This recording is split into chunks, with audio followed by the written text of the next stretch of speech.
Welcome to Taking a Time Out with Dustin Sullivan, a production of the KanDuGroup. KanDuGroup is a 501c3 nonprofit provider of day services for adults with developmental disabilities, and is pleased to bring you this podcast. Today, Dustin's guest is Stefan Adams. Coach Stefan Adams is a native of Westchester, Pennsylvania. He attended Bloomsburg University, receiving a bachelor's degree in communication studies and a master's degree in school counseling. Stefan played football while attending Bloomsburg University and was voted team captain his senior year, and helped his team achieve 2 NCAA playoff appearances, making it to the national semifinals and one of the playoff appearances.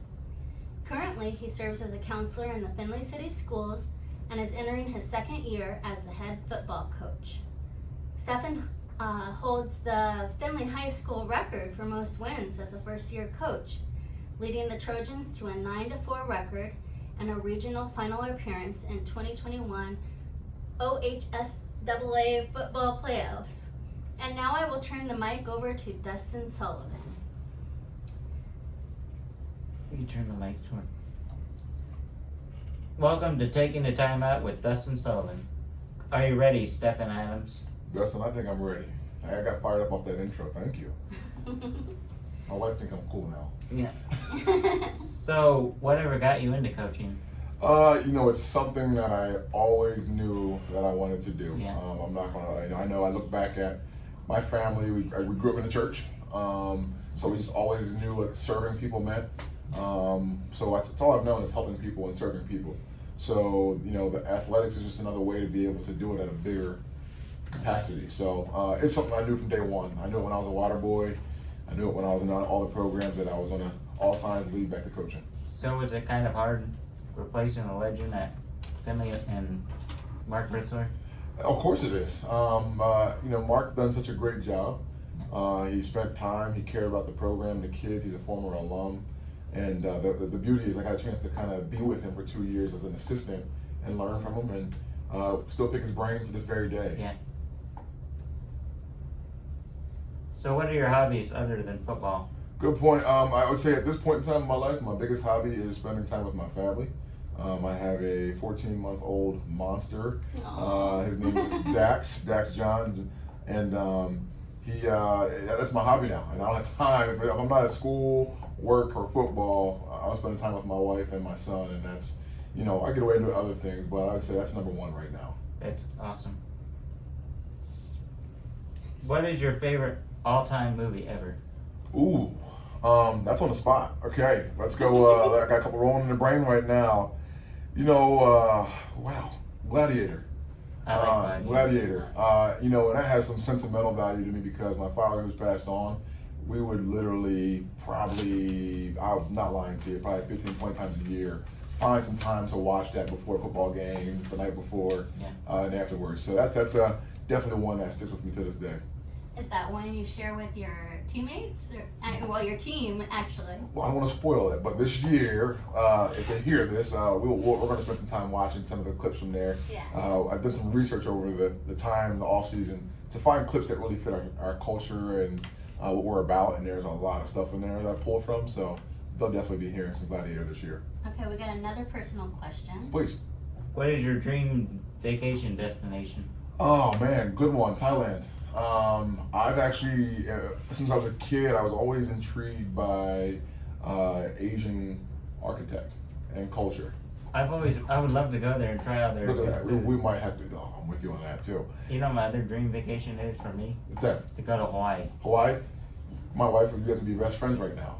I would never leave. She keeps telling me that don't think you're big time, and you're only big time if you get a coaching job in Hawaii, she says. So she would be elated to hear you say that. So yeah, but Thailand would be a dream. That's always something I wanted to go check out and see. What is your all-time favorite restaurant and genre of music? Let's go restaurant first would be New Haven's Pizza. It's in my hometown of Westchester, Pennsylvania. These guys have known me since I've been a little kid, and they still work there to this day. It's the coolest thing ever, and they know when I come in there, especially now when I come back home to visit, to make sure my large cheesesteak, fry the onions and put some ketchup on it, And then make sure you have that jumbo shrimp platter waiting for me too. So that is New Haven's Pizza in Westchester, Pennsylvania is my favorite restaurant and place. And then the other question was genre of music. Yeah. Yeah. I would say I love old school R&B. I Love it. Like Run DMC and all that. They're old school hip hop, old school rap. They're in there, but I would have to say like old, slow it down, like just good, happy, feel good music. It's like the music that truly united people. That's my favorite. Yep. Okay, where are we? So one day I'll have to, if I ever go to Pennsylvania, I'll have to try that place. I'm telling you, man. If you go, don't go without me though. I'll be a little jealous. All right. He's already talked about Yeah, where he's you're from originally then. from Pennsylvania. Yeah, absolutely. So- I love Philadelphia, Pennsylvania. It's a great area. I'm outside of it is Westchester, where I'm from. It's about 30 minutes from the city. It's a pretty cool place. The unique thing I think that has some kind of similarities is Westchester's known for its brick. Yeah. So a lot of brick sidewalks, a lot of brick buildings, and they've really tried to stay true to The history. the history of the brick. Yep. That's a cool place.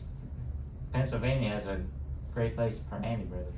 You know about that? That's on the other side of the state, Still more in the good, though. Pittsburgh area, which is if you're in Philadelphia, you love going to Pittsburgh. If you're in Pittsburgh, you love going to Philadelphia. It's one of those things how it goes. Yeah. It's a long state though. It's a Nobody long- realizes that. Trust me, I know when I drive across 80 and it tells you have 300 something miles. I'm like, ooh, Yeah. it's literally across the state. So what are your pregame routines that you do Yeah, good point. for every game? I would say you want to know both. I have player and coach. They're a little Yeah. different. Okay, as a player, I literally would get to the facility at the crack of dawn, and I'd actually work out. That's smart. I'd work out. I'd go through heat, get some stuff done, and then I would kind of just meditate and just hang out in the locker room a little bit. That'd be like the game plan for as a player. And watch that Gladiator movie. That was how I was like cranked up the night before. I got it all pumped up.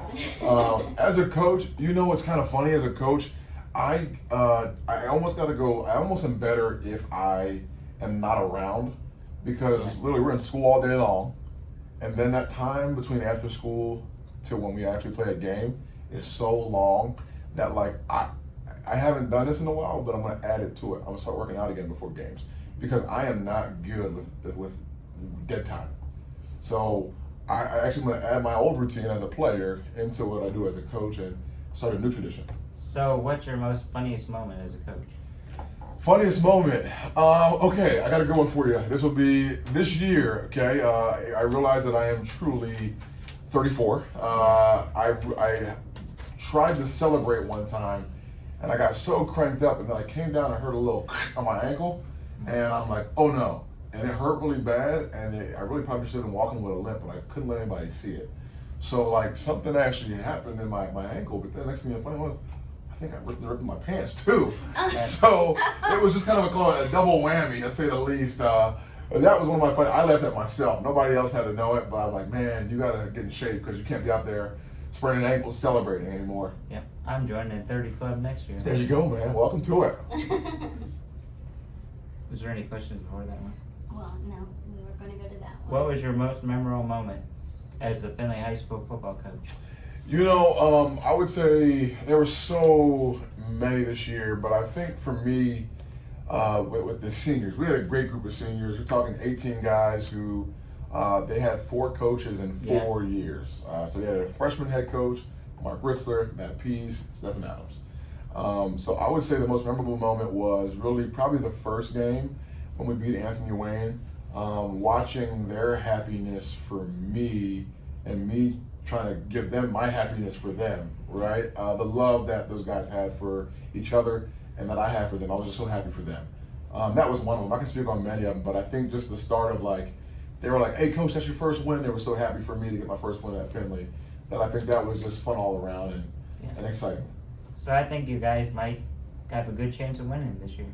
You know, we gotta work. The kids are working hard. We're giving ourselves a chance, is what I always say. The guys are showing up, they're accountable, they're working extremely hard. We ended with a great workout today. So when I think you have everybody doing what you're supposed to do and doing it the right way, you give yourself a chance. So I'd like to say right now, we're giving ourselves a chance. Yeah. So when you grew up, did you have a famous athlete you looked up to? You know, this might sound crazy. I did not. My father was my everything. He was my favorite athlete, my favorite person, my That's favorite awesome. everything. You know, and I always had this kind of structure of like I had the top role model in my house. You know, so I was fortunate to have that, and I know that. That's what I never take for granted, and my time with him was well spent. But I would say like I never looked at those guys as bigger than life for me because I thought I had a bigger than life figure right in my home. So what are your things, your goals after football? What are you gonna plan on doing when you're done? When I'm coaching one day? When you're done coaching? Yeah, good point. I have so many things that I think I would like to do. I think when it's all said and done, I'll probably do something that keeps me involved with people, man. I don't know what that is, but I'm the guy that said never a lot in my life. Yeah. And everything I said never to, I'm doing. So what I'm going to say is that I'm probably going to end up being around people in some way, helping kids, trying to make sure we really connect with our community and just trying to make the community a better place. Does being a coach help you being a counselor at school? Yeah, honestly, I think being a counselor helps me out as a coach. There's kind of this like negative connotation sometimes that they say like how can a counselor be a coach? Because you think of, everybody thinks of counselors as rainbows and skittles, you know, and they think of a coach as rah, rah, rah, rah, rah, rah, rah. Well, in all reality, I think as a counselor and my study of communication studies back in the day when I was at Bloomsburg, it allows me to really know how to connect and to pull harder or to pull away a little bit with kids, and I think I have a good pulse on that. So I think in all reality, my educational background helps me more with being a coach than a coach helps me with being a counselor. Because look at all the show All-American. Mm-hmm. Billy Baker was a Billy counselor. Baker. Yep. No, it definitely helps out a lot. I think it just helps me with my relationship with the kid and understanding that every kid needs something different sometimes. It's cool. So what was your favorite subject at school? Music. Now I wasn't as involved in it maybe as I should be once I got to high school. You know, I did love English. I loved writing more than anything else. I felt it was kind of a chance just to kind of be who you are and show your personality, maybe more than math and science, which wasn't the biggest fans of, but I respect it. But I say music. I love music. I'm a big music guy, so I enjoy it. I like all the 80s rock. If I had to choose a favorite subject when I was in school, I would probably say art because it's soothing. Yeah, absolutely. Well, I think that stuff applies probably more now. Maybe it did at the time too. We just didn't magnify it. But those arts, you know, the arts, and then all the ways where students and kids can express themselves and be a little more free. I think those are huge to our educational systems. I do art 5 days a week. Yeah, I love it. I would do music and gym 5 days a week too. So. I think we're about to wrap it up. Okay. So you want to ask that last question? Since our time is almost up, Okay. we need to finish with one last tricky question. Oh boy, here we go. Do you consider a hot dog a sandwich? Man, these questions always get me because then I try to think too hard about it, and you guys laugh, and I'm trying to put in a piece of. Is the hot dog considered a sandwich? No. But I don't know why. Give me the reason. I'm gonna go with the no and not know why. I don't think there's a true answer. Oh, and it's like, what wasn't like a soup one too? Like, is soup considered a cereal? What? No. I agree. Because soup is hot, cereal is cold. I think I asked that question one time and it threw me off. These questions get me every time. Same thing like the chicken and the egg. That gets me every time. Is it a sandwich? It depends. I mean, I'm from Philadelphia, so we call things differently. Yeah. So it's like a smaller hoagie roll, which is it's hot. We can get into the. I'm a hoagie guy. You know, cold cuts. It's not a. When people call subs, like sub to me is hot. That's a meatball sub, a turkey melt of some sort.